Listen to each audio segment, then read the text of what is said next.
I, 30F, have been a people pleaser to a fault my whole life. I have been working in marketing for 10 plus years. Over the years, I've had my fair share of bosses who were good, average, and some who sucked. There is one in particular that stood out as awful. This story is from about 5 plus years ago. Pamela, Forte's not real name, was the VP of marketing and sales for a mid-size retailer. She started at the company a few years after I did, and if rumors were true, she was the fourth pick for the position and was simply hired so the company could appease shareholders. I was a manager under her, and my whole job was to make sure the website and stores had their products merchandised properly, received all their monthly sales materials, managed advertising, set up and managed the department's budget, PM'd all department projects and operations, created reporting to reflect sales, managed presentations, creative briefs for future projects, etc. In short, I did her work and all the administrative grunt work to keep the department afloat. I managed all this because I had access to her email and many times sent emails on her behalf to keep the department functioning. Pamela spent most of her time showing up after 10 a.m., taking business lunches, and planning company parties. Don't even know why we did those, but I planned those too. I consistently questioned why she spent so much of our budget on these events when we didn't have the budget resources for any of it. Pamela told me to take from future months' budgets to pay for the current month's overspending. So, at the start of every month, I had an original budget and by the end of the month, I had to turn in an edited budget, edited under Pamela's direction that made it look like Pamela's spending was under control. This is important for later. I definitely made mistakes here on there being in charge of so many tasks and constantly found myself working 12-hour days split between being in the office and working after my kid went to bed. Weekend work was also done before my family woke up and after they went to bed. During Pamela's first major holiday season, sales were shit. Pamela kept changing her mind on the visuals for the stores, kept bringing on new advertising and PR agencies to bring in sales. All these agencies consisted of her personal friends, and ignored our buying merchandise team's planned promotions for her own better ones. At this time, I had been dealing with an ongoing infection that turned to sepsis, and was hospitalized. The doctors and my husband said it was due to the stress of work and that I needed to take a break.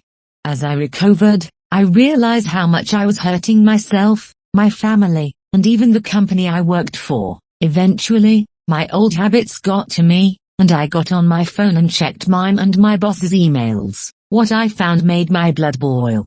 First, I got a lovely bouquet of flowers from upper management wishing me well, and I knew that Pamela organized the delivery. She sent me her favorite flowers. I went to her inbox to put the receipt in the correct folder to send to accounting when I got back. At the top of her inbox from the past 3 days were emails clearly not related to business. What I found in her emails was Pamela emailing her personal friends griping on how I can't just shake off sepsis and get back to work. She also complained that she couldn't find any of my notes, spreadsheets, or documents for any of the work she was technically in charge of. They were on our shared drive labeled very clearly. Finally, I found an email where she sent a friend from a previous company asking for advice on how to bring in sales on Save a Job. In this long thread, this old colleague asked if there was anyone managing most of the work, and of course, Pamela said I was. This colleague explained that clearly it was my mismanagement that was causing issues and that I could be blamed if sales didn't fall through by the end of the season. Pamela mentioned that I was in the hospital and repeated comments from her other email thread. This person said that she couldn't outright fire me because it could seem like retaliation because I needed to take emergency medical leave. But, if Pamela could prove I was stealing from the company or misusing company resources, then she would have grounds to have me fired, and use me as a scapegoat. Upon my return, Pamela called me into her office and said she was worried I was taking on too much, and wanted to take work off my plate. She announced was taking managing the department budget off my plate. She asked me to only drop off a small stack of invoices to accounting. Additionally, Pamela told me under no circumstances was I allowed to talk to accounting about anything regarding budgets. Also, if I had any concerns about the department or workload, I wasn't allowed to go to HR. I had to discuss it directly with Pamela. Oh yeah, I could see where this was going. Unfortunately for Pamela, I had built a rapport with Lois, 50s, not real name, who was our main accountant. Lois always said that she would do everything in her power to help me should I ask. Knowing this, I grabbed the stack of invoices off Pamela's desk to give to accounting. I also added the email threads I read while I was in the hospital, and the current unedited budget that Pamela hadn't touched yet for the month. I also found in my filing cabinet the hard copies of old budgets with Pamela's handwriting on what numbers to change to balance our budget. Finally, I added an email from our first round of budget adjustments where Pamela subtly threatened to put someone else in my job if I couldn't do what she asked. So, I walked and dropped off the invoices to accounting when I bumped into Lois. She brought up invoices, and I sternly looked at her and said Pamela is the only one in our department that Lois is allowed to talk to about our budget and invoices. Lois saw the suspiciously thick file folder on her desk, gave a firm nod, and lovingly kicked me out of her office. Within the week, Pamela was fired. From what I understand, she has been continually job hopping for the past few years. The CEO and HR brought me in to personally apologize for everything I went through and gave me a paid 1-week vacation to take at my discretion. Given other issues with this business, I left after another year. Which brings me to today. I am, once again, a manager for sales and marketing. I have a wonderful boss, Mike Fortism, who trusts my business decisions and backs me up on practically everything. We are hiring my team for me to solely manage and direct.